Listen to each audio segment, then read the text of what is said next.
হুজুর কিরম আছেন? হ্যাঁ আলহামদুলিল্লাহ। জামাই কি অবস্থা আপনার? এই তো আছি, ভালাই আছি। আমি ভালাই আছি, একটু খেতে গেছিলাম, কাম করে আইলাম। যাক মাশাআল্লাহ। ইয়া করছে রোজা কি রাখছিলেন নি সবে বরাতে? ওই যে দুদিন আগে যে গেল হ্যাঁ, গেল। সবারাতে রোজা, হ্যাঁ, হ্যাঁ রাখছিলাম তো। যাক মাশাআল্লাহ ভালো। আর রোজা তো আমি প্রত্যেকবারই রাখি। ও তাহলে ছোটবেলা থেকে রোজা রাখেন? আমার যখন দাড়ি মুছ গোফ টোপ বা আরো অনেক কিছু জ্বালাইছে না, তার আগের থেকে রোজা রাখি। মাশাআল্লাহ মাশাআল্লাহ। যদিও খুব চমৎকার একটা গুণ। কিন্তু আপনারা তাহলে দুপুরবেলা দেখলেন যে আবার সিগারেট খেতে? সিগারেট খেলে তো রোজা ভাঙে না, আর আপনিরা জানেন না।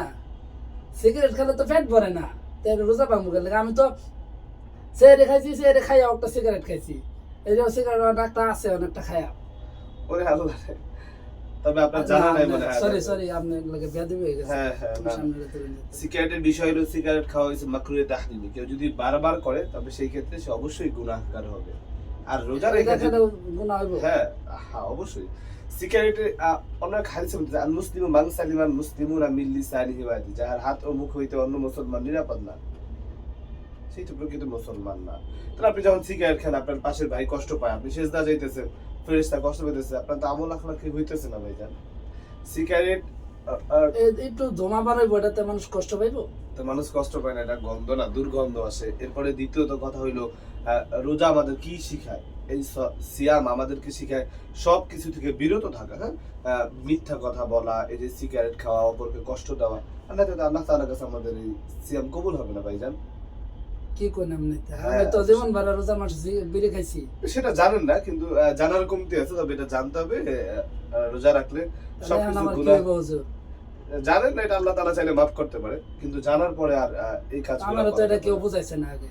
হয়তো আপনি জানতে চান না, অথবা কারোর আমি সাথে তো ফজর নামাজ পড়েও বিড়ি খাইছি, জোহরে বেলাও বিড়ি খাইছি। না, আমি তো আল্লাহ হারাম হেফাজত কষ্ট করুন, করি। এগুলো আর করা যাবে না। সর্বোচ্চ চেষ্টা করতে হইব নিজের যত গুনাহ আছে, যত পাপ আছে, পাপ মুক্ত থাকতে হইব। সিয়াম শব্দের অর্থই তো এটা বুঝায় সবকিছু। আচ্ছা হুজুর ঠিক আছে, তো রোজার পাশে আর খাইতাম না, তো রোজার পরে খান যাবো তো। না, যতটুকু পারেন। সিগারেট এই জন্য নিষেধ করা হয়, আপনি সাধারণ নিজে চিন্তা করলে সিগারেটের জাহান্নামের তিনটাই অংশ বিদ্যমান। যেমন রোজার পরেও খাইতাম না, রোজার পরেও খাওয়া যাবে না, এটা সম্পূর্ণভাবে নিষেধ। এটা সারা জীবনের জন্য পরিত্যাগ করতে হবে, কারণ এটা নিজের কষ্ট দেয়। দ্বিতীয়ত জাহান্নামের আগুন এটার মধ্যে আছে, গন্ধ আছে, এরপরে সবকিছু বিদ্যমান এটার মধ্যে, যার ফলে এই সিগারেট খাওয়া মাকরুহ।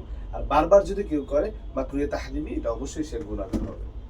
এজন্য আচ্ছা হুজুর, তাহলে আর আজকে থেকে আর খাইতাম না। হ্যাঁ আলহামদুলিল্লাহ, আল্লাহ তাআলা কবুল করুক। আর খাওয়া যাবে না আমার লাগে ভাইজান। দোয়া করুন যে আল্লাহ যেন হ্যাঁ, আমার মাফ করে দেয়। অবশ্যই ইনশাআল্লাহ ইনশাআল্লাহ আপনি ভালোভাবে চলার চেষ্টা করেন।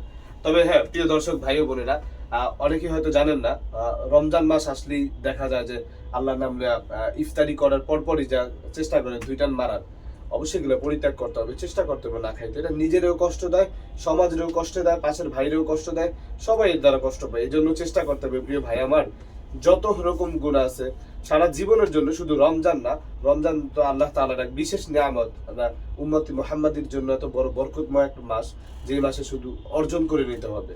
হ্যাঁ, যদি আমরা ভাই রোজাও রাখি, সিগারেটও খাই, তাহলে তো আল্লাহ তাআলা এই রোজা আল্লাহর কাছে পছন্দ হবে না। এই জন্য আমাদের চেষ্টা করতে হবে যতটুকু সম্ভব আল্লাহ তাআলার পথে চলা। তাহলে এই যে আজকে থেকে বিড়ি ছেড়ে দিলাম। হ্যাঁ, আল্লাহ তাআলা আপনাকে ছেড়ে কবুল দিলাম, করুন চেষ্টা করুন। ইনশাআল্লাহ। হ্যাঁ, মাঝে মধ্যে খান যাবো। না না না না, একেবারেই বাদ দিতে হবে। আচ্ছা ঠিক আছে, বাদ দিয়ে দিলাম আজকের থেকে। হ্যাঁ, আল্লাহ বিড়ি কবুল খাইলাম না, করুন। ওটাই বিড়িও খাইছি, আবার না খাই ওর সারাদিন কষ্ট করছি, অঙ্ক হুজুরে রোজা হইতো না। হ্যাঁ, আল্লাহ তাআলা হেফাজত করুন আমাদের।